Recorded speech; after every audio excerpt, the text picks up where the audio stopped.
Well, hello, you made it back this far, and my camera crew is not working very good today, so we'll have to mess with them a little bit. There we go.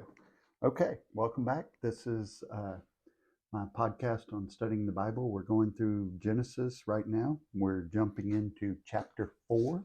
If you've just joined us, this is your first video, I recommend you go back to the others and kind of see what the point of all this is and why we're doing it. I'm reading from the Immerse Bible. I also use the Complete Jewish Bible online through the Bible app, and that's pretty much how we go. So we're going to compare versions. We're going to dig into a lot of stuff, and we're going to talk about sex. I know. Well, you got to get a little shock going before you can build up an audience, I guess. Hit that subscribe button, send me a message, share this. I always appreciate it. We're trying to get the word of God out. That's our goal. So let's jump into Genesis chapter 4. Now, Adam had sexual relations with his wife Eve, and she became pregnant. When she gave birth to Cain, she said, "With the Lord's help, I have produced a man." Later, she gave birth to his brother and named him Abel. When they grew up, Abel became a shepherd, while Cain cultivated the ground. When it was time for the harvest, Cain presented some of the crops as a gift to the Lord. Abel also brought a gift, the best portions of the firstborn lambs from his flock. The Lord accepted Abel and his gift, but he did not accept Cain and his gift. This made Cain very angry, and he looked dejected. Why are you so angry? One of the things I like to do too is write in my Bible, circle things like question marks and exclamation marks. They point out things that matter a lot. So it goes, "Why are you so angry?" The Lord asked Cain. "Why do you look so dejected? You will be accepted if you do what is right. But if you refuse to do what is right, then watch out. Sin is crouching at the door, eager to control you, but you must subdue it and be its master." One day, Cain suggested to his brother, "Let's go out to the fields." And while they were in the field, Cain attacked his brother Abel and killed him. Afterward, the Lord asked Cain, "Where is your brother? Where is Abel?" "I don't know," Cain responded. "Am I my brother's guardian?" Most of us have heard that line at some point or another. This is the context of that. But the Lord said, "What have you done? Listen, your brother's blood cries out to me from the ground. Now you are cursed and banished from the ground, which has swallowed your brother's blood." Blood guilt is a very big thing. We're going to get into that too when we get into Deuteronomy, especially Acts. Paul deals with that to some extent too. So that's a very big reason for things happening. No longer will the ground yield good crops for you, no matter how hard you work. From now on, you will be a homeless wanderer on the earth. Cain replied to the Lord, "My punishment is too great for me to bear. You have banished me from the land and from your presence. You have made me a homeless wanderer. Anyone who finds me will kill me." The Lord replied, "No, I will give a sevenfold punishment to anyone who kills you." Then the Lord put a mark on Cain to warn anyone who might try to kill him. So Cain left the Lord's presence and settled in the land of Nod, east of Eden. Cain had sexual relations with his wife, and she became pregnant and gave birth to Enoch. Then Cain founded a city which he named Enoch after his son. Enoch had a son named Irad, and Irad became the father of Mehujael. Mehujael became the father of Methujael. Methujael became the father of Lamech. Lamech gets a bigger role because he's going to be important here as we move forward. Because then Lamech does something really, really terrible. Lamech married 2 women. That's never a good idea. The first was named Adah, and the second was named Zillah. Adah gave birth to Jabal, who was the first of those who raised livestock and lived in tents. His brother's name was Jubal, the first of all who played the harp and flute. Lamech's other wife, Zillah, gave birth to a son named Tubal-Cain. He became an expert in forging tools of bronze and iron. Tubal-Cain had a sister named Naamah. One day Lamech said to his wives, "Adah and Zillah, hear my voice. Listen to me, you wives of Lamech. I have killed a man who attacked me, a young man who wounded me. If someone who kills Cain is punished 7 times, then the one who kills me will be punished 77 times." Adam had sexual relations with his wife again, and she gave birth to another son. She named him Seth, for she said, God has granted me another son in place of Abel, who Cain killed. When Seth grew up, he had a son and named him Enosh. At that time, people first began to worship the Lord by name.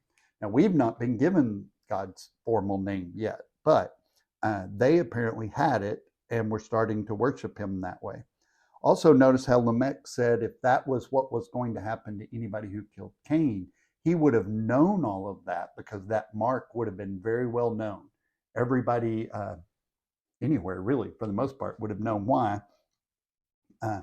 that mark was there and what was the point and all of that kind of good stuff. So we have basically the first recorded murder. We don't know if it was the first one ever, but it was at least the first one recorded.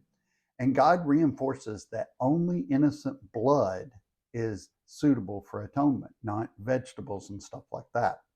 So Hebrew names have great significance. Cain, Hebrew for Cain, meant acquired from God. Hevel, Hebrew for Abel, was a shepherd. We know they were summoned to present a sacrifice, an offering of some kind, and bringing that sacrifice was probably a regular occurrence. It was something they did quite a bit. It probably took place at the entry of the garden. They would not have been allowed inside. Obviously, we have the guards now. But God accepts the offering of Abel, but rejects Cain. Likely the sacrifice was either a burnt offering or a purification offering, which were the only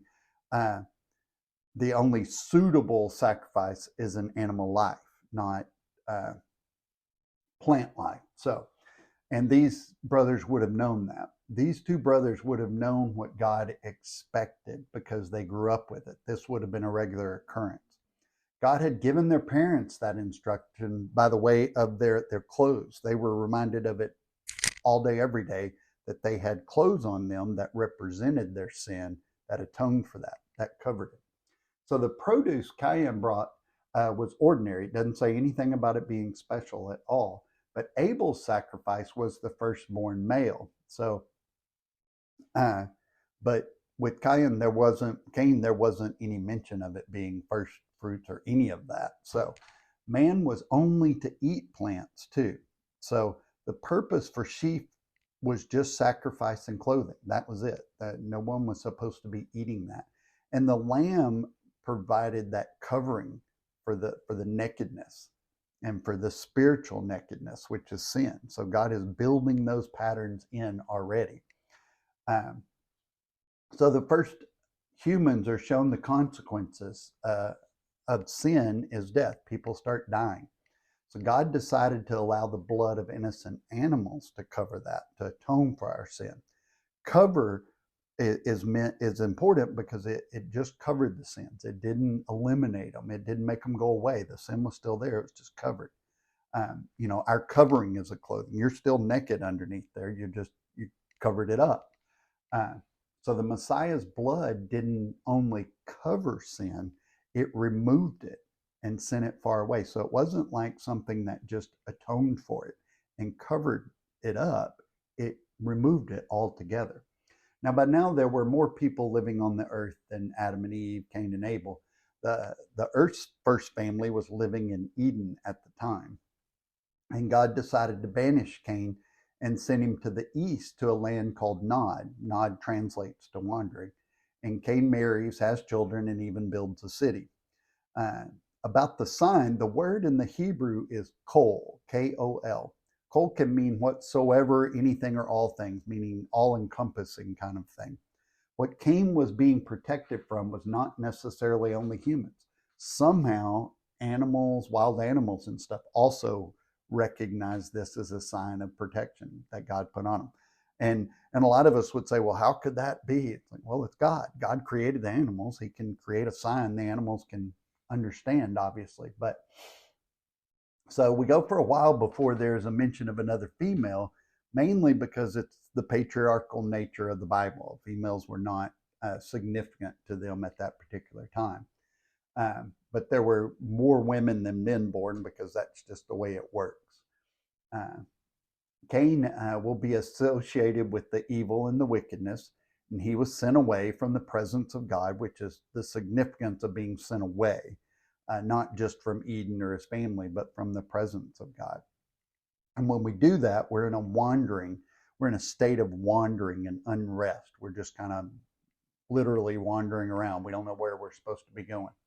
Cain is the start of the line who turned their backs on God. He had that choice and he decided not to. So we're introduced to the fifth generation from Cain, which is Lamech. Lamech is far from God, obviously, because he took two wives. And he said, that because someone wounded him, he killed them. And they should be avenged, or he should be avenged 77 times, And so he admits to murder. He's bragging. He thinks everything he does is okay and acceptable in his own mind. So, and it also shows us that just 5 generations in, someone was already fully corrupted. Sin had completely overcome them. So we'll see this same pattern after the great flood. We'll get to that soon. So God then gives Eve a new child named Shet, Hebrew for Seth. It means compensation or granted, as in a prayer that was granted. So through Seth, that is when people began to call on Adonai. Adonai is Hebrew for Lord or Master. It's a fairly generic term like God, but eventually we're going to get God's personal formal name. But the important thing about Seth is he led people to worship God and to look to God for answers. So that is chapter 4 of Genesis. I hope you enjoyed it. We'll talk soon. Use the share and subscribe so other people can find out about this. Thank you. God bless.